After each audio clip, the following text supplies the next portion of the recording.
Okay. The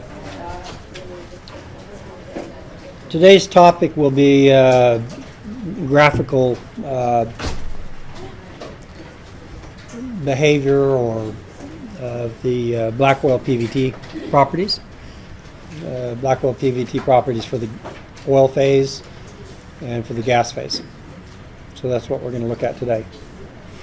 And before we start, can take any questions that you might have about black oil properties in general or anything else. Okay.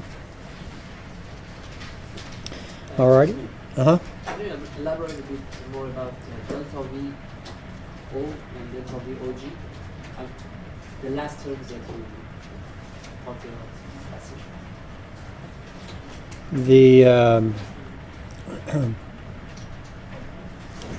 The delta.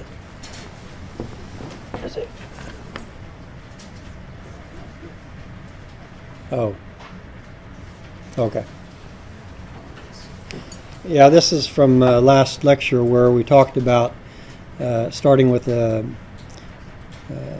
just sketch it. With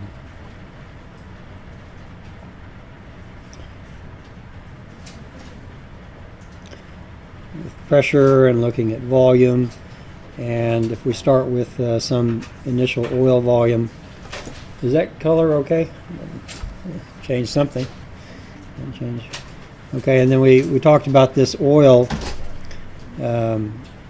initial oil volume being this, and then this volume increasing slightly down to the bubble point, and then at that point the oil volume, I think we can change maybe the colors here.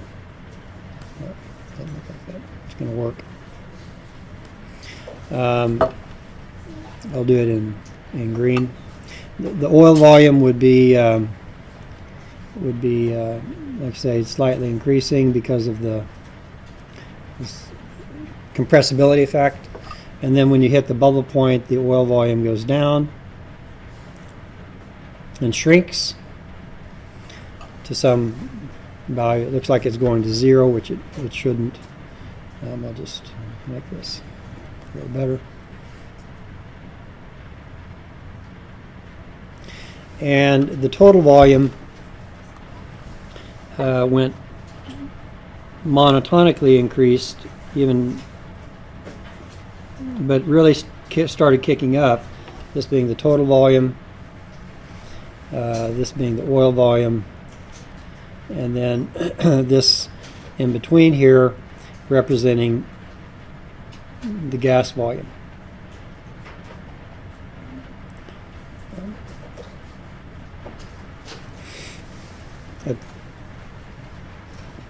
Okay, and then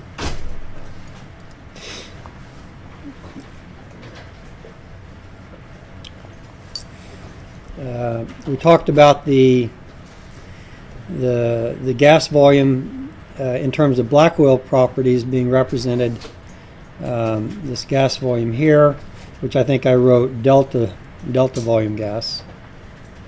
Is that correct? I think delta volume gas. Basically, in terms of black oil properties, was the solution gas oil ratio initially, and basically that's in this out here. The oil that we have is single phase oil, and it has the composition of the oil hasn't changed. Its gas oil ratio is constant, and only its volumetric pressure is changing. The volumetric behavior is changing. And then as the oil loses gas and starts shrinking at a particular pressure, for example here, you still have so much gas still in solution, for example at some pressure. And this represented the liberated gas, but it's expressed as a standard cubic feet.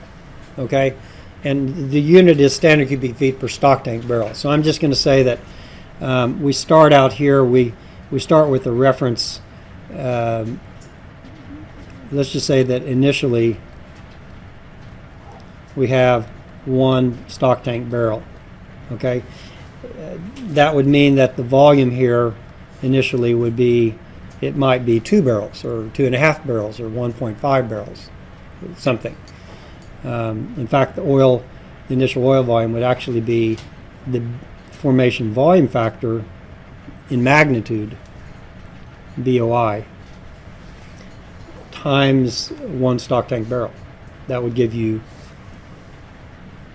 So if the BO value, which represents the oil volume over the stock tank volume, and this is just a basis, this is an arbitrary basis. I could say that I have a reservoir with 6 billion stock tank barrels if I wanted to. And then it would be, the initial oil volume in the Ekofisk field would be 6 billion stock tank barrels times about,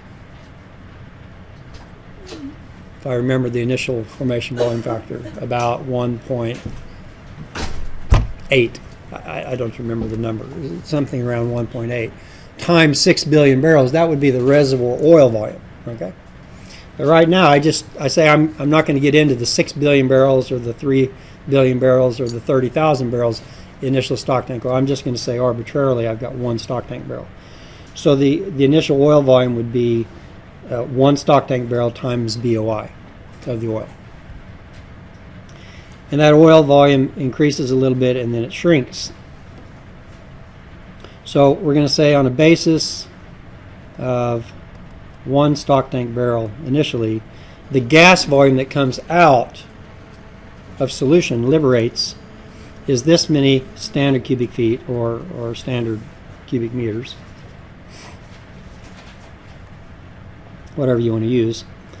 But this volume here is at pressure. So we multiply by the BG value, okay? And it's going to be, because I'm using this BGD term, okay? It's going to be that gas formation volume factor. And this unit here is cubic feet, for example, per standard cubic feet. So now that will cancel that, and we now, in this term, have the delta VG. Okay.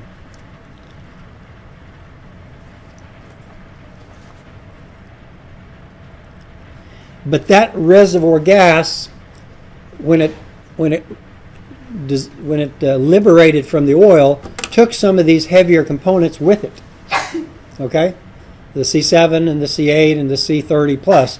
It took some of those components with it. So that reservoir gas is containing both pseudo components, surface gas and surface oil. Now it's mainly, when you take this gas here to the surface, it'll mainly produce surface gas, but it will also produce some surface oil. Okay? And I was giving you basically a way to calculate how much surface oil we would get from that. If we produced all of that liberated gas, brought it to the surface, how much surface oil we would get. Let's just assume we get all of the gas to the surface. Okay. So how much would we get? Well, we would get the little rs term, which says that's how many stock tank barrels per, for example, per standard cubic feet, VOG divided by VGG. Okay. That's the surface oil per surface. If we take that through a process, we'll get both VOG and VGG. But what is the VGG? How much surface gas do we get? Okay.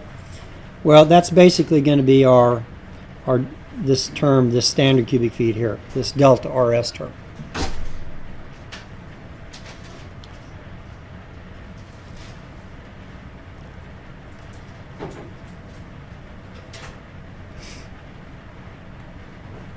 This is a function of pressure, and that's a function of pressure.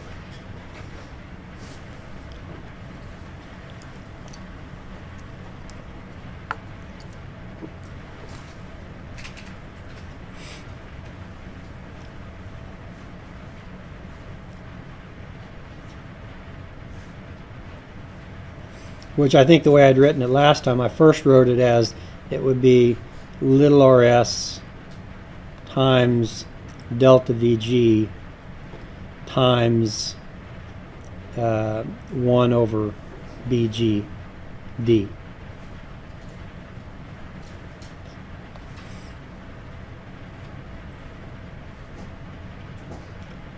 So you can see that this condensate that we can sell at $112 per barrel today is coming from the delta Vg that liberated from the oil. Okay? So it was liberated from the oil. It became a reservoir gas. If we produce that reservoir gas to the surface, it will yield some surface oil condensate in that amount.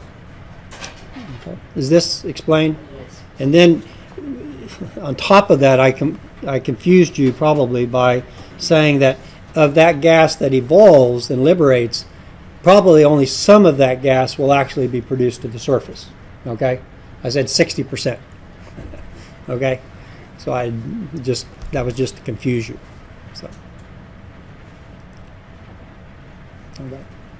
Yeah. Will we get any condensates from the free gas in the reservoir, or That is the free gas in the the initially free gas. Yeah, of course. Any reservoir gas, if it's there initially, or if it evolves from the oil, will have in it some surface oil, some condensate. Okay, you bring any reservoir gas to the surface, or almost any gas. Okay, any reservoir gas to the surface, it will yield some $112 stock tank barrels. Okay, it might just yield 1 for every million standard cubic feet. It might yield 100 stock tank barrels per million standard cubic feet of gas. Okay, it might be a half a barrel, but it'll give something. Okay, and if you don't see something, put a refrigerator there or a freezer and extract those components into a liquid form. So you'll always get something, some small amount or bigger amount. So any gas, whether it evolves from the oil or is initially there in the reservoir as a gas, will traditionally, and if it doesn't give any or it gives so little you don't care, then little rs is 0. Okay, so little rs is, and the whole industry engineered with the black oil PVT formulation until about 1980.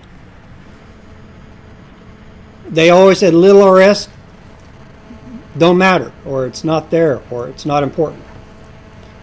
But of course, a gas condensate, that's kind of crazy because, a gas condensate is a gas in the reservoir, but most of the value, monetary value you get out of a gas condensate reservoir is from the sale of condensate. So to assume the little rs is 0 is just stupid. Yeah. Isn't the condensate oil or the very light oil also the most expensive one? Or the best oil? Well, yeah, I mean, a condensate will often give you maybe a little higher oil price than maybe the oil itself. It's not monotonic with the gravity of the oil, the density of the stock tank, the surface oil. And generally, the lighter the surface oil, the more money you get per barrel. Or the heavier the surface oil, the less money you get per barrel. In general, that's. But I mean, it might be a little difference. It might be a lot of difference. Is it because the heavy oil is difficult to be processed? Well, it contains less of the good stuff, the stuff that makes you the most money as products, gasoline, fuel oil. It has less of that in there.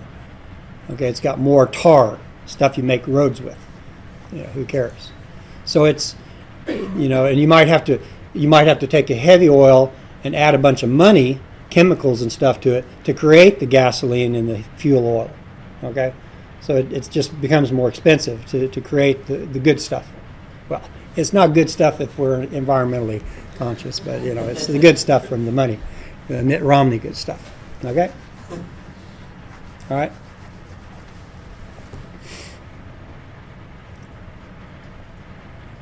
Okay, so that's any other things on the. Okay. So.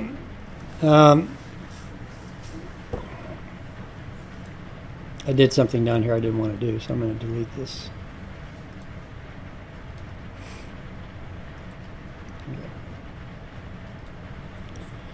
Okay, so now we're going to talk about how these four black oil PVT properties vary as a function of pressure at a fixed temperature. Okay? So we're going to look at how the black oil PVT properties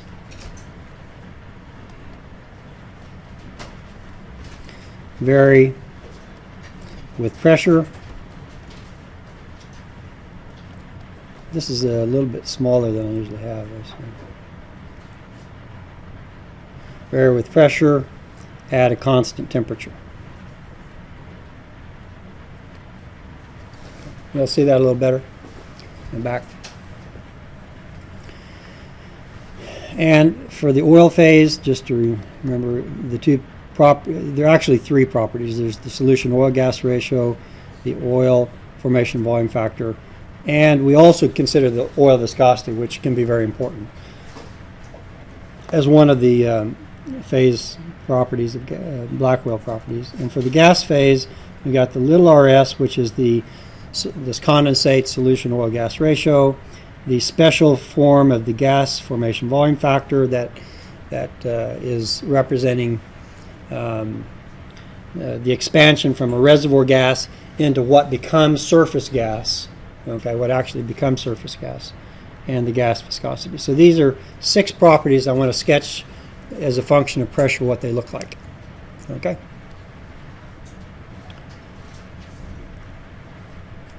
Now, there are basically 2 types of properties for all of these 6. There are 2 classifications of property. You have saturated and you have undersaturated. This shouldn't be written as if it was gas and oil, so I'll just and undersaturated.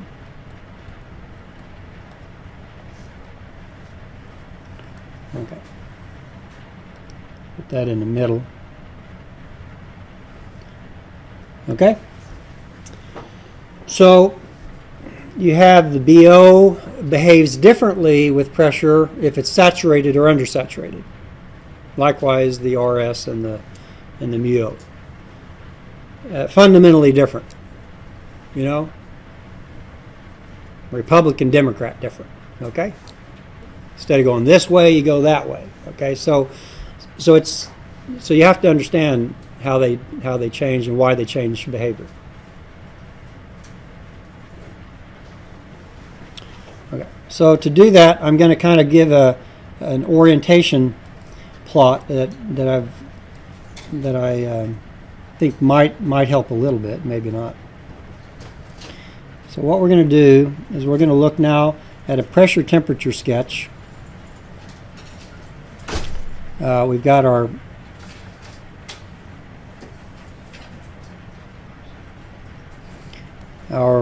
bubble point curve, and then we got our dew point.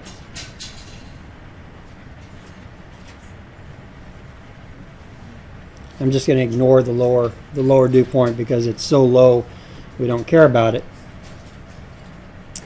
And then I'm going to say that we're going to it doesn't matter where I draw the temperature. I mean, what I'm going to talk about could be just as well if I draw it on the left side or on the right side of the critical point. I'm just going to do it like this because we have to pick a temperature. Okay, so let's say that this happens to be our reservoir temperature, and we're interested in the black oil properties for reservoir modeling. Okay? And let's say that this is our initial pressure in the reservoir. This is our initial bubble point in the reservoir. And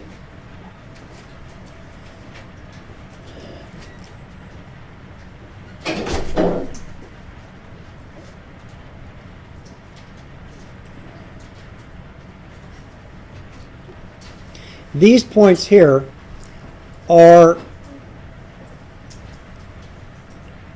this is originally an oil, okay? So we're talking about an oil. So in this region here, this is an oil, and the oil is undersaturated, right?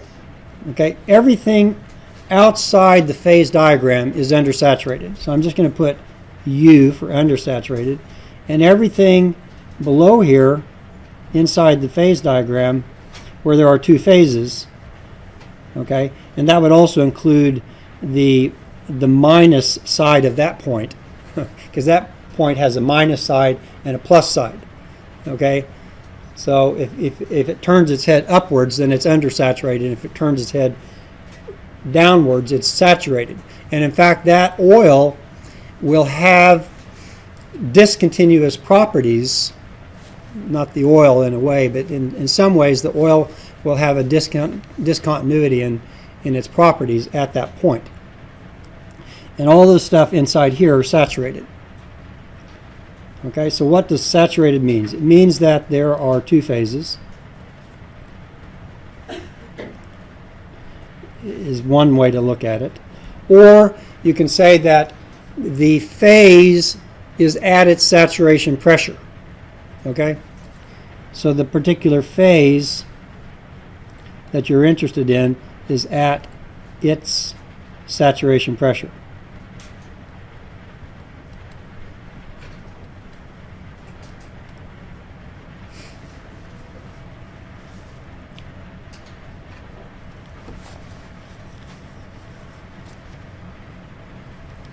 And here, the undersaturated part just simply says that the phase is at a pressure greater than its saturation pressure.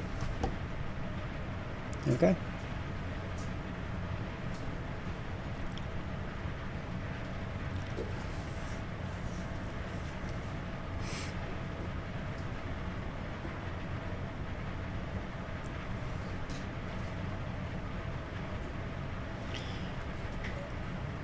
So I need these two definitions of saturated, because I have lots of points down here which are not at its saturation pressure. Well, in fact, the phase is at the saturation pressure, but you have two phases.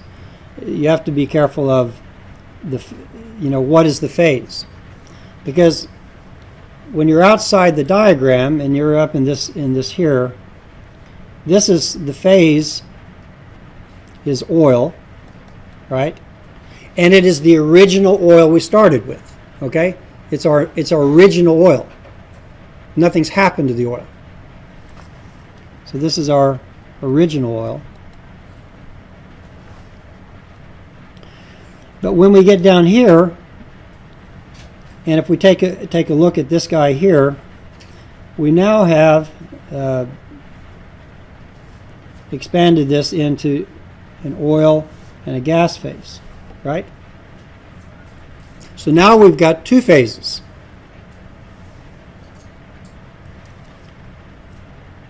Right? But the point is that each phase by itself is at its saturation pressure, right? Because this phase here, this is at some pressure. This phase here, its bubble point is equal to that pressure we're at. That oil is at its bubble point. And the bubble happens to be this gas here. Likewise, the gas itself, if you just did the magic trick, slice the woman in half and take the top part, then you get the gas only, and the gas is at its dew point. Okay? At P star. Each phase has its own pressure temperature diagram. So in a way, the original pressure temperature diagram doesn't apply to each of those two phases separately, right? But I'll sketch each one of those phases, the one being green. I should use a different green. I'll use a psychedelic green. And I'll use, instead of red, I'll use pink. This is a different kind of gas. Okay? And the pressure temperature diagram of the newly formed oil, it looks like this.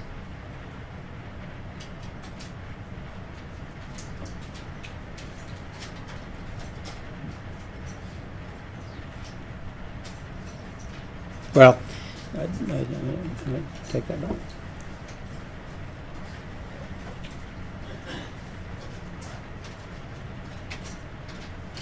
And then I'm actually going to turn it into a it'll turn into a gas there at a different pressure and temperature. And this pink gas that forms will have its own pressure temperature phase diagram. I don't know what it'll look like. I'm just going to make it look nice, but different. Actually, I'll give its critical point, I'll put it down here.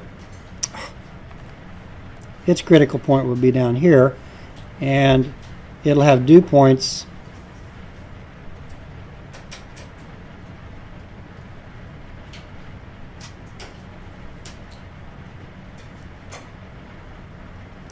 like that. Okay?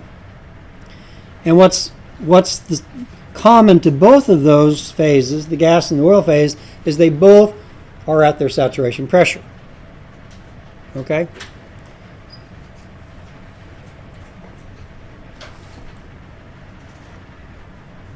At this P star. Arbitrarily chosen. Could be any of those points.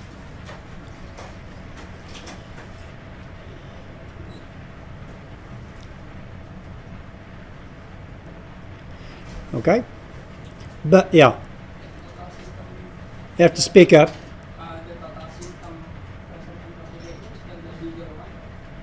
Oh, will it be bigger or smaller? Yeah, the original one will be bigger in a sense. But let's say that you've taken the oil here. You don't know what's going to happen to it. I need another color for the gas coming when that newly formed oil, if you heated it up enough, its phase diagram might look like that, but it might actually have a phase diagram that looked like that. So you don't know. I mean, it's the only thing you know is that the oil that forms here will have its bubble point there. That's the only thing you know. And that means its critical point will be somewhere higher temperature. And I just put it here because I wanted something. But yeah, this light green curve could have been outside, could have been further to the right, like I've drawn it here. But don't worry about that. The only thing that's important is that they're saturated at this point. Remember, we're only concerned about our black oil properties at this temperature. The point I want to make is that for this newly formed green oil, this pressure is saturated or undersaturated for that oil.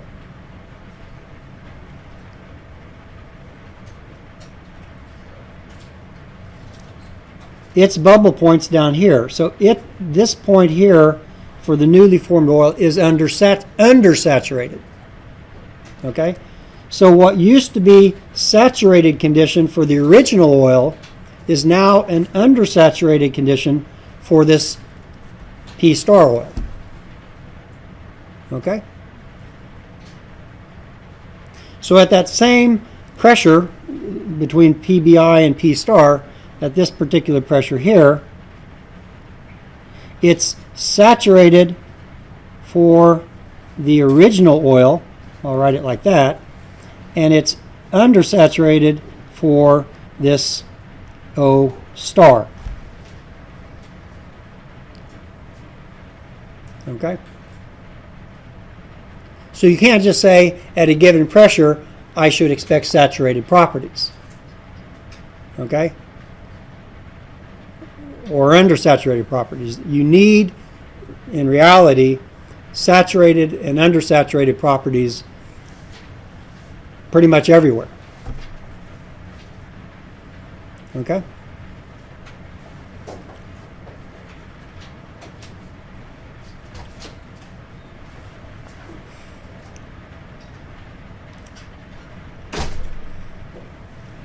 Okay.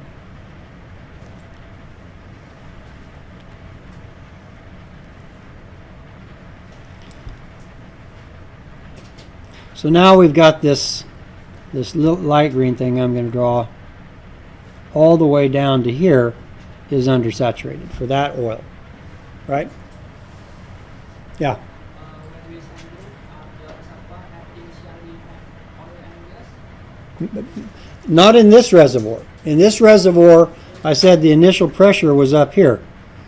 So if you have the initial pressure of the reservoir is above its bubble point, it normally doesn't have gas on top. There's always exceptions, okay? There could be, but it's a complicated kind of reservoir. I don't want to talk about it here. You could, in theory, have a gas in the same reservoir above this oil, okay? But I don't want to go there. Which might be a reason that you need saturated properties even at the initial reservoir pressure. Okay?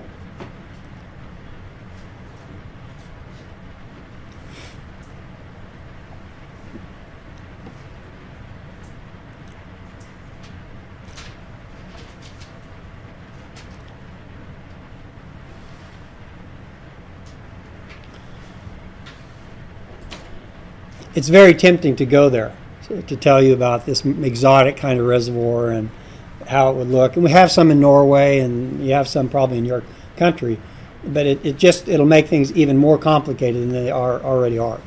Okay? So, but the point is that we need both undersaturated and saturated properties over pretty much the entire pressure scale. Okay.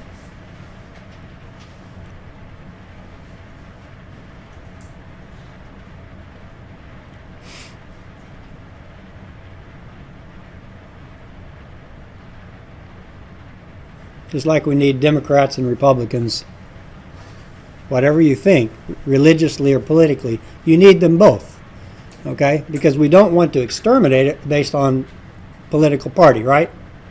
We don't want to sterilize based on political party. So, okay. Okay, so that's kind of giving you the background. We're going to, we have two types of properties, and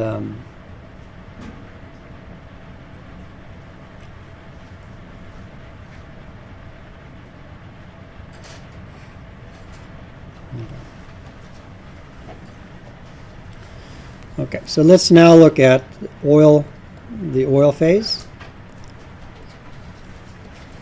Black oil PVT, which is RS, BO, MUO.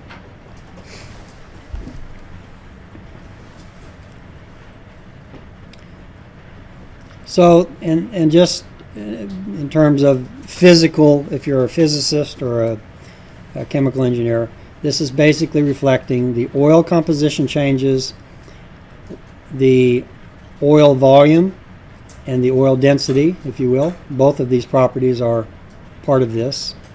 And of course, viscosity is viscosity. So in terms of, so let's let's start with the RS.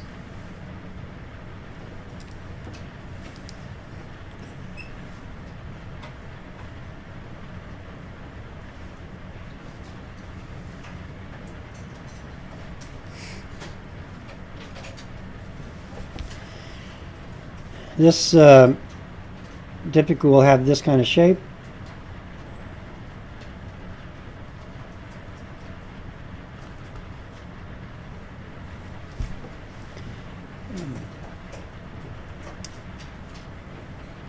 Well, it can have this kind of, this is kind of a generic shape. Okay. You can have, if you go to oils like in Saudi Arabia, most of the oils there are low gas oil ratio oils. They're just, they're a lot of the old reservoirs are a classification where I'll give you on the extremes. This is a typical low, I'm just going to call it I usually call it boring, because it can be interesting if you start injecting CO2 or miscible gas, but by itself it's kind of boring. And the reason it's kind of boring is because this looks like this. It's a straight, kind of a straight line, pretty much a straight line looking thing. This going from zero, pretty much 0, 0.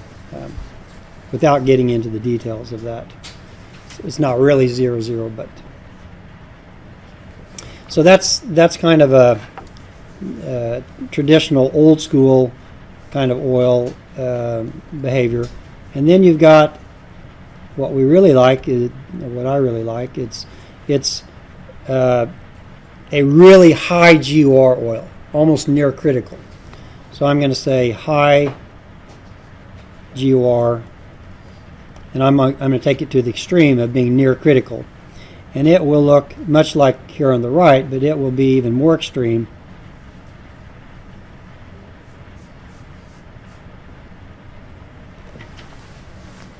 It'll be, yeah, even more extreme.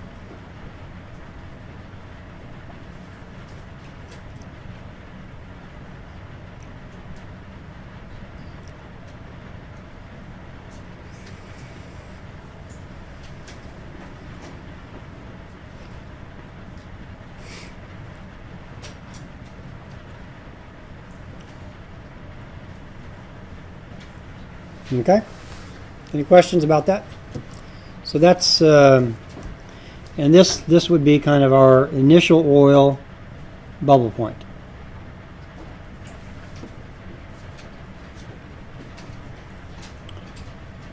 And if we take that initial oil from this bubble point and we increase its pressure, what will happen to the composition of the oil?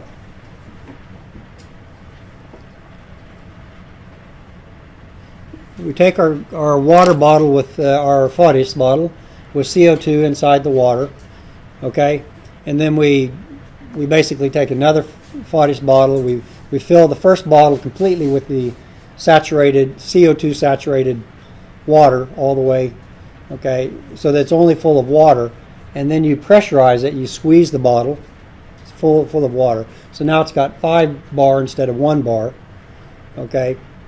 What does the composition of the water change? I mean, you've got it sealed off. Epoxy glue around the top. You know, it's just full of CO2 saturated water. And I just squeeze the bottle real hard, you know, get the strongest guy or girl in here to squeeze the bottle. Inside the bottle, it's 5 bar now instead of 1 bar. 1 bar, it's at the bubble point because I shook it up. It's right at the bubble point. There's one little bubble there. But if I squeeze it, it's at 5 bar. Does the composition of what's in the bottle change? No, right? Composition doesn't change.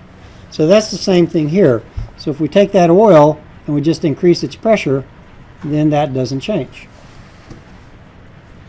So that's the way this would look. Okay?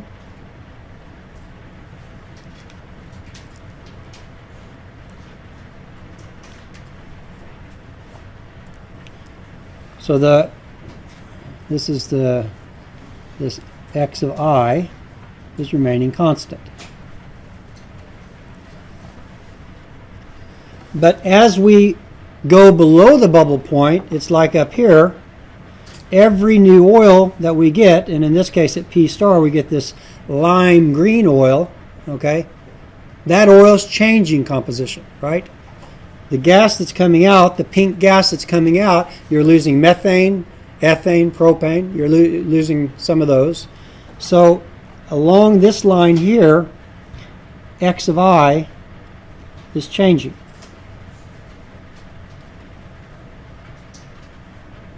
Okay.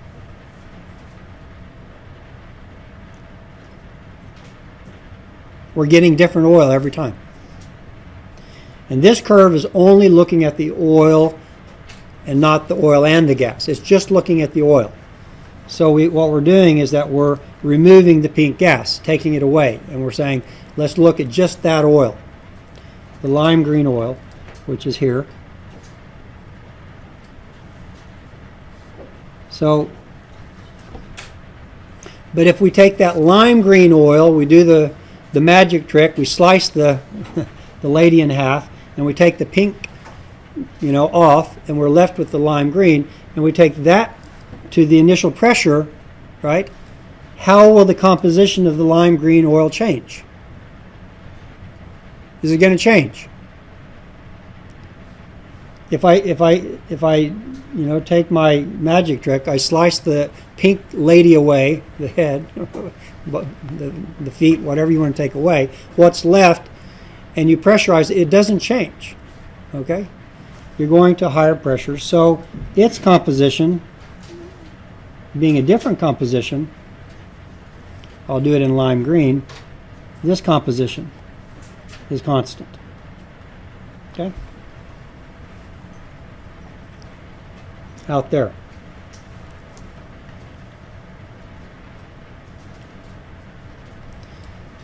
And if you go way down here, then you get another one. You get this oil has been degassed. You've got quite a bit of gas that you've taken out. It's still got some gas in solution, this amount. But if you take it at its new bubble point pressure, but if you take it to higher pressures, then its composition will remain the same above that pressure. We'll make that one a kind of a black. This is a black oil, this is a lime green oil, and the other is the original oil. Okay?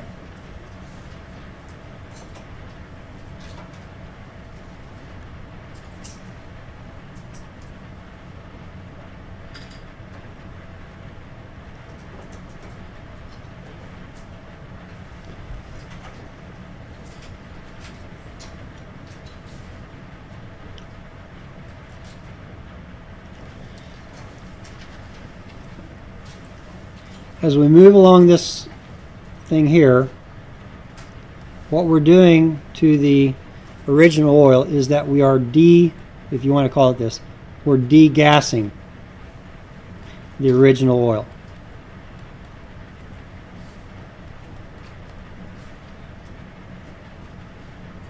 We're liberating gas out of the oil, so the gas is containing less and less of this degassing. This component, this surface component gas is getting less and less.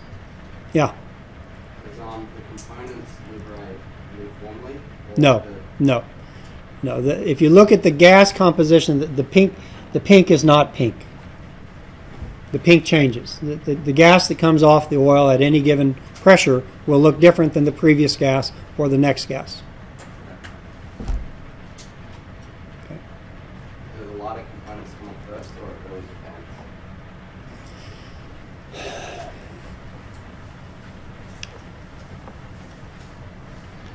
Well, when we talk about the gas properties, the little RS term is reflecting the gas composition of the gas being released. So we'll look at that when we get to the gas.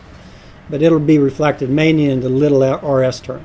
And that is a highly nonlinear, non-monotonic function as you go down this curve, here. Okay? So that gas, the reservoir gas that is evolving off changes quite dramatically, going from high pressure to low pressure. Okay.